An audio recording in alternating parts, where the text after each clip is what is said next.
Hi, my name's Diane. You're currently watching the Just Kidding Around show. Thank you so much for joining us.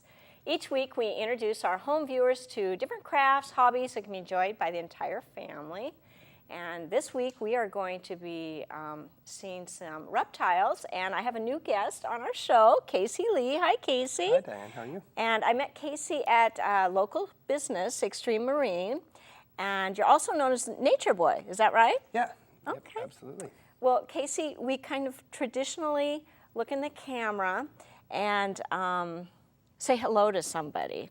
So I'm going to say hi to my father, who lives in Tacoma, and to my students at South Bay Elementary. Hi. Very nice. I would like to say hello to my 3-year-old son, Tegan. Tegan? Yes. Ah, Yeah, okay. So. And I also say hi to Mr. Feeney. Hi, Mr. Feeney.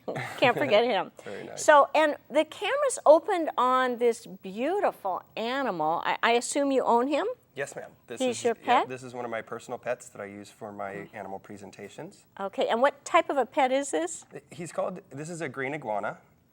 His name is Darwin. And you say he's a green iguana? Are there different colored iguanas? No, it's just kind of the common name for them. Iguanas are very, very common species. They range anywhere from Mexico all the way down to northern South America. And, Warmer climates, though. Yeah, there are different species of iguana. This is probably one of the most common. Okay. How does he feel about living in Washington? Is that a problem in rainy climates? Not really. He lives in a very tropical setting store, you know, so the temperature's never a problem for him. The temperature at the store is usually around 80 degrees, so it's actually quite natural for him. So. I would like to say that he's been in the studio now for about an hour and a half, and he's been so calm and peaceful and sort of sleeping, and then right before the camera started to roll, he got tired of nap time. Yeah. So if you see a lot of movement during the show, that's okay. He's had his rest time, and he's not agitated in any way. He's a very calm animal. So is it all right if I touch him? Absolutely. And does he have a special place that he likes to be touched? He likes to be rubbed back here on the back of his neck. It'll usually kind of calm him down and put him to sleep. Okay. You can see his eyes kind of just start to close once you do that. But yeah, usually iguanas are not this tame. You will see many iguanas that are much more high-strung. It takes a lot of work to get an iguana like this. Iguanas do make wonderful pets, but they can also make terrible pets if you don't pay attention to them enough. Yeah. They're very strong. Yeah, I had talked about maybe holding this iguana during the show, and then you showed me a big scar you have on your arm. Yeah. Do you want to tell us how you got that scar on your arm? Well, I have all sorts of numerous scars on my arm, and mainly it's just from handling very big lizards. And I do kind of a rescue program where if people are having a hard time taking care of large animals, we will go and remove the animals and find good homes for them, or see if the zoos will take them. So. I suppose people probably get animals like this when they're small. Yes. And then how quickly would a lizard like this grow? It would probably take him about 2 years to reach this size. It also kind of depends on their feeding patterns, whether it's a male or female. Darwin here is about 3.5 feet long. He's still got some growing to do. Green iguanas will reach anywhere from 4 to 6 feet. They've even been recorded as big as 7 feet. Oh, so that would be awful to start with. Yeah. End up with a 7-foot iguana. Yeah. So he's almost done with his growing then. Yeah, he is. I don't think he's going to be very big. He may get maybe another about 6 to 10 inches, but I don't think he's going to grow too much more. Okay. I like the feel of his skin. How would you describe this? Are these scales, actually? They are. They're more of flaps of skin, and the thing with iguanas is they've got very, very strong skin. Iguanas are built for trees, and they're also made to where they could fall 40 or 50 feet out of a tree and still survive. Oh my goodness. Hitting every branch on the way down and probably not even have a cut on them. Really? Yeah, their skin is almost harder than leather. I mean, it's extremely tolerant. Really tough. Huh? The main thing is for tropical temperatures as well as predation. There's many big predatory birds and jaguars and all sorts of big. A jaguar would want to eat him? Oh, absolutely. Yep. In the rainforest or something? Yep. Who else would you consider? Other predators that he may have would be like birds of prey. as well as larger lizards. You know, most of the time, iguanas need to worry a little bit more when they're adolescent. When they get large like this, they come equipped with some pretty good defense mechanisms. Their claws are extremely long, as well as down here on his tail. You'll see how these spines on his back are a little bit soft, and this is more just for show. Really? Big spines like that show that he's kind of a mature adult. But as you see, the spines tend to taper off down here, and they almost turn into a saw blade. You see, if you can't run your hand up that way on them. Oh, no, not very well. And so they will use this tail to whip anything that gets close to them, and they go for the face, and it can cause a pretty severe cut. So. Do you want to show? Is it okay if we turn him sideways now and show this end of his tail? And do you want to just tell our viewers what's this about? Again, Darwin was a rescue. We rescued him from some people that just weren't able to care for him anymore. And when I got him, he was pretty much skin and bones. His tail had been broken off from here down. How would that have happened? Because he was whipping so much. A lot of times they can break their tail from whipping. Also, when iguanas tend to get away from people, they tend to grab them by the tail, and their tails snap off as a defense mechanism. If a predator was to grab his tail, it snaps right off and it grows back, as you can see. Oh, I see. He's just so gentle. I thought it was interesting, before the show, I asked you why you didn't clip his claws, because I have a guinea pig, and if you don't, kind of just take the top of her claws off, she can kind of unintentionally scratch you. But you said that you would never do that to him, and why did you say you'd never do that to him? For the simple fact that the best thing for an iguana is to keep them in a very natural environment, and so they need to be able to climb trees, and they need to be able to get up high. And if we were to clip his claws, he would fall out of trees, he wouldn't be able to climb, and he would be very stressed out. So people that own them need to know that, because if they start clipping claws and making them too user-friendly, they can ruin the poor animal. Yep. So, and I would like to ask you about this. He has it tucked under now, but what is this? This is called a dewlap. It's actually the same thing that you were saying that they call, rabbits have them as well, I think you were saying. It's basically just a flap of skin that serves a couple of purposes. One, when he is challenging another male, or if a predator was to come up and scare him, he will drop this dewlap and raise himself up and try to act much bigger than he is. Another reason is just impressing the ladies. The one with the biggest, most colorful dewlap is kind of like us guys wearing a goatee, I guess. Does he have feeling in that? Are there nerve endings in there? Yep, absolutely. Because when you rub that like that, I could tell he really liked it. Yep, it's very sensitive. Iguanas are also built to where they can carry large fat deposits up here and down here on their neck. And what would be the purpose of that? In times of low food. If they are, where they're from, there's severe weather and stuff like that. If they have a hard time finding food, they can use those fat reserves. He sure responds to being pet. Yep. I mean, as soon as you start petting, his little eyes close. Oh, okay. Then they open. Yeah. Sorry about that, buddy. Oh yeah, he definitely loves being handled. So what does he like to eat? Iguanas are mainly vegetarians.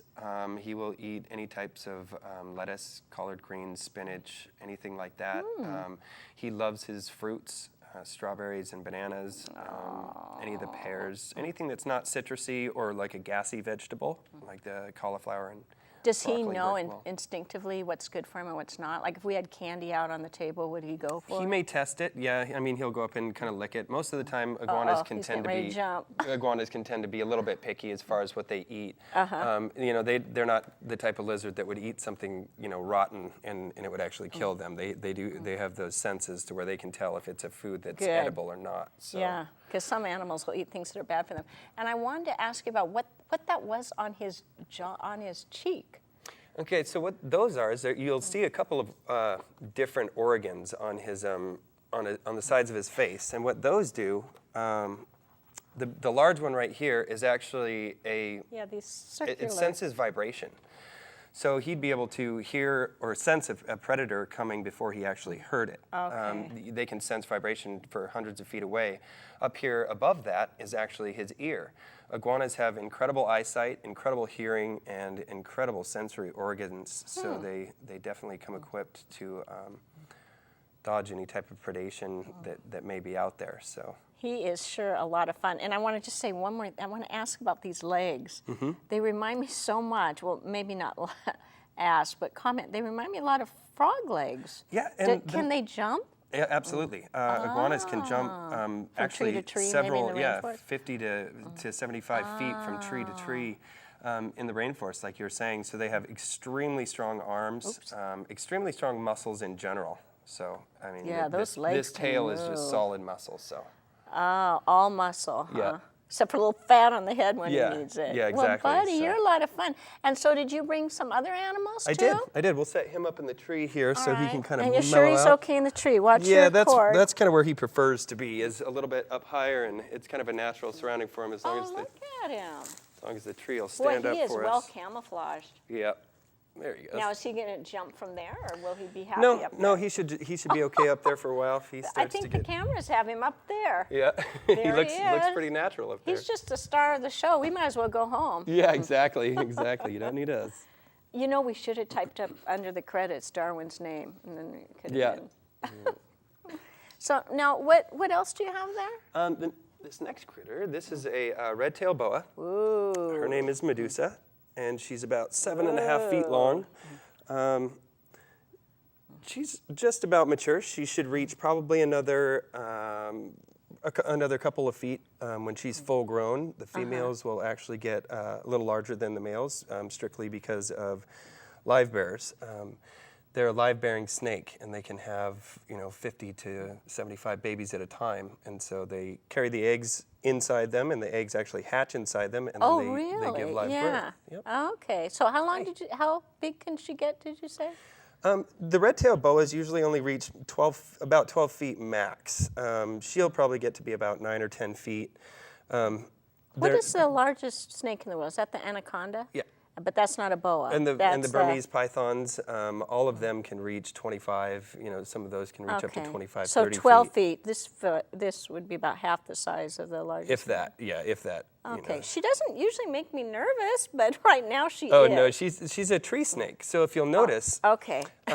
she can actually hold herself almost completely lateral, just by using a very small portion Can you of her put body. her on the table? Yeah, absolutely. She's very curious. The only time she makes me nervous is when she looks at me in the eye and flicks that thing. But the flicking of the tail is a good she's thing. kind of aiming for me now. Oh, you're okay.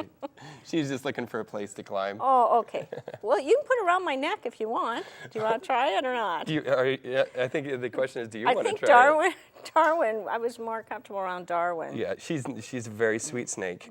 So she's a constrictor, is this yes, right? Yep, she's a boa So constrictor. if she wanted to hurt me, she wouldn't just flick her lips at me. She'd just She'd choke whack me. you. Yep, she'd probably give you choking is more, the constricting is more just for eating. If she was scared or something, she would bite, but this snake is not a biter.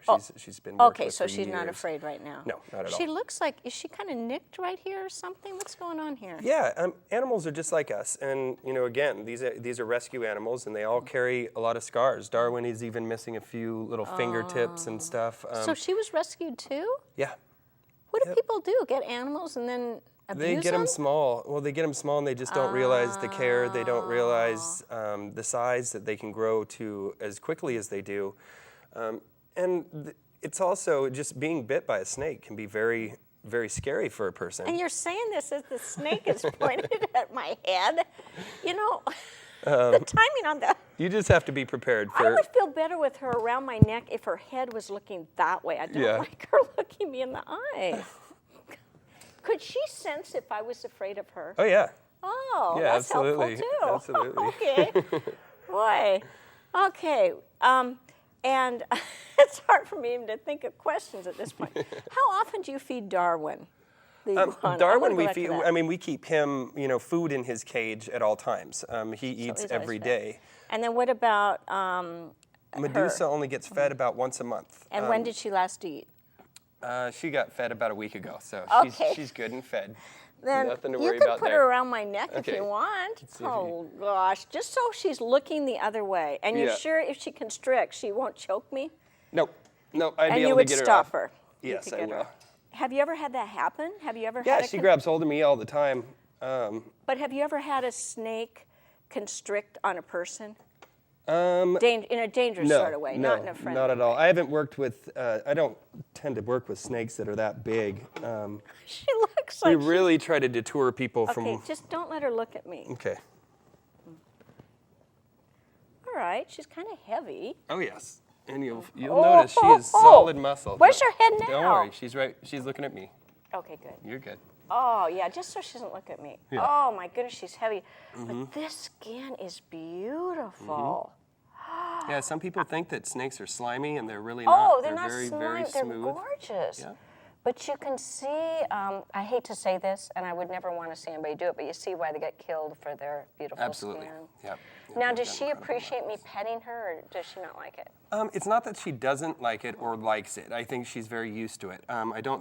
Snakes are very solitary creatures in the wild, so naturally they wouldn't like being touched, but because of the fact that she is captive raised and has grown up around humans and is very used to it, but I mean, even just the smallest touch, you can see her skin reacts to it. And it's, Yeah, I'm not sure she likes it. Oh, she does. I mean, She really, does? if she didn't like it, she would definitely try to get away, and she'd let you know. She's very curious. She's looking at everything.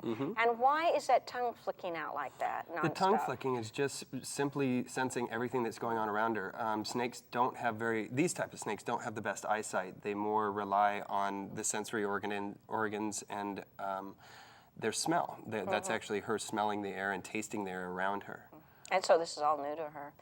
I think both of the animals seem so intelligent, Absolutely. which probably isn't true. Oh, no, absolutely it is. Really? I don't think reptiles get much credit for No, how they don't. intelligent they really are. Yeah. Most of the time people just kind of look at them as yucky snakes and Reptilian lizards, mind, but really, yeah. I mean, these creatures are extremely adapted to their surroundings. They're taking it all in. Now, how does the snake and the iguana, how do they get along? They don't really acknowledge each other. Really? Snakes and other reptiles don't necessarily coexist. They wouldn't really cross each other's paths in the wild, and if they did, they just go the opposite direction. So Darwin would live in the treetops in a rainforest, and where would As would she she. be? She would spend quite a bit of time on the ground, but they are also incredible climbers. She is. She is? Oh yeah, you wouldn't even be able to drop her if you wanted to. You can kind of stick your arm out and she'll wrap just that last little bit of her tail around, and she can support her whole weight. Well, she's hanging on to my neck real well. Yeah. I don't feel threatened, Yeah, but she's and that's definitely just simply tight they don't around the have neck. arms to catch themselves, so they have to constantly feel secure. Can I pick her neck up? Now, how much does she weigh? She probably weighs about 25 pounds, I believe. The other red-tailed boa that I have at the store weighs about 40 pounds. Do they get along? Yeah, they live together and they get along just fine together. So your other snake is bigger than this snake? Much bigger. About How come you didn't twice bring as- that snake? I don't trust her as well. Whoa. Yeah. Then I appreciate She's actually that. a breeder, and so we use her. So this one's not a breeder? Gosh, how would you No. breed snakes? Or maybe you don't need to get into the details. that's- We just throw in two snakes together. Yeah, pretty much. Hope they figure it out. Huh? Pretty much. Oh, this is quite a treat. And she was rescued. Now, how often? You said you feed her once a month, and she ate last week, you said? And what do you feed her? Full-grown rats. Are they live? I like to feed my reptiles live, and it's just because, it follows along being more natural. Some people prefer not to feed them live, but as long as you're very careful with how you feed a snake and let them know when their feeding times are, where their feeding times are supposed to be, then it's not really much to worry about. But lots of people do prefer to feed them frozen rats. Wow, what a beautiful. And you say these guys, they don't see that well, whereas the iguanas do see well. All right, and she uses her tongue. Now, does she have teeth in her mouth? Yes, very big teeth. Good teeth. How would she kill the rat? Does she constrict it? She constricts it. Well, the first is grabbing a hold of it with her mouth, and that requires some pretty sharp teeth in there. And then the next is instantly rolling the rat up and. Is that the way all constrictors do it? They don't ever constrict first and eat second? No, they got to grab hold of it first. Oh, they grab it with their teeth and then constrict. Yeah. I've seen, you've seen constrictors, constrict animals. It's amazing how fast they do it. It's like, And they need to, because wow. if you think about it, rats, and a lot of snakes you'll see will do this, and that's where a lot of her scarring comes from, is when a snake grabs a rat, if they grab it from the back end or something, the rat instantly turns around and can put some pretty good bites. So and that's they'll go straight for the that eyes in a snake or something. You know, it's the life or death situation. So the rats will do anything they can to get away. So that's why it needs to be very quick and get the job done. You know, or the rats can do some pretty severe damage. Snakes don't have eyelids; they can't blink. They can't ever close their eyes. Could a rat actually kill a snake? Not necessarily kill, but it could hurt a snake bad enough to where those injuries could lead to the snake's death if it wasn't able to hunt anymore. Infected. So the snake couldn't get the rat's relatives anyway. Exactly. Now she's not. Oh, there it goes. I was just going to say she's not doing her little lip thing. Yeah, no, she's probably just relaxing. I think she's relaxing a little more on my neck too. But I do feel her. But a lot of it's just the weight, 25 pounds. Now, are these animals, are they endangered in any way? No. The nice thing about iguanas and about a little bit more common snakes is almost the entire population in the pet industry is captive raised now. Because it's become so easy to breed these creatures in captivity, as well as they're doing the same thing with these creatures that they've done with dogs and cats. They've created tons and tons of color morphs of these types of snakes. They have ones that are pink and white. Ones that are bright yellow, and they just breed them until they get these incredible colors out of them. So that's become more of the hobby, you know, not going out and actually getting them out of the wild. It's been breeding them into these amazing morphs. Well, what do you think of these colors? It's very common. This would basically be the same type of coloration that you would see in the wild. Would you ever sell her? Probably not.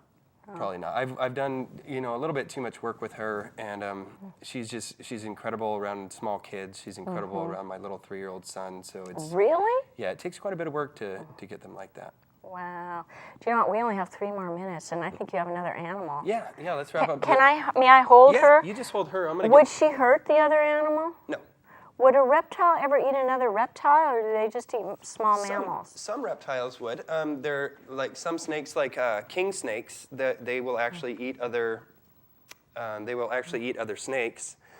And then there's also other animals, large lizards that don't really care what they eat. Oh my gosh! I hope our cameras can. This guy. It's not that the others aren't cute. This guy is. What are we looking at? These in general, chameleons, and chameleons are one of my favorite animals in the world, and just because of their. Darwin? Not yet, but he's working on it. Uh-oh. Come here, buddy. We're gonna lose a tree. Well, I got the snake. There you go. Yeah. Uh-oh, the snake's getting tight on my neck. He's good. Okay. Oh. These oh my gosh, can the cameras get a close-up of him? When I move my neck, she tightens up on it. Probably just to hang on. Oh my gosh, I don't know who has that, but that is adorable. Yeah. What is that? It's called a veiled chameleon. And chameleons in general are my favorite species of lizard, and for the simple fact that they are extremely individualized. They are a very unique lizard in the fact, or being in the fact, that they are the only creature on Earth that's seeing 2 eyes or 2 different visions at the same time. Really? So, yeah. So each eye is focusing on something else, which is why these creatures are so small and so slow as well. Oh, they're slow. Can you set her on the table, or would she? How do you know it's a female? This is actually a male. Oh, it is. I just was saying she because of the last critter. This is a male, and you can tell there's little spurs on his feet. Oh, he is so precious. So is he as large as he would get? No, he gets to be about 3 times that big. So. 3 times. Would that be a hard animal to keep? Yes, these guys are much more delicate than the other 2. They take some pretty. I like your care. choice of words, delicate. So people need to think twice before they get something like this. So be sure they can provide a good home. Yeah. Oh, I don't want to wrap up. I could talk an awful long time about him. What's his name? He doesn't have a name yet. He's just kind of up for sale and there for anybody else to name him. Oh my goodness. Okay, well, we're going to thank you. And if people want to get in touch with Nature Boy, on the following credits, you will see his phone number. And if you have any questions, you could call him. So, And you're going to be doing some work with the Children's Museum, is that right? Or Yeah, I do quite a bit of work with the Hands-On Children's Museum. Okay. So you can catch me over there too. I do a lot of presentations for them. Okay. So I'm just do a lot of everything around town. So. Well, thank you, Casey, for joining us. Thank you very much. Yeah, and maybe. And I'm impressed with the snake around your neck. You did good. Oh, did I? Oh, it's okay, just so she doesn't look at me. I didn't like that look. So maybe you'll come back again sometime? I would love to. I got lots more critters to show you. So thank you. We'll have to open on this little guy next time. Cool. So thanks, and please tune in again for the Just Kidding Around show. Bye, and thanks to a great crew. Bye.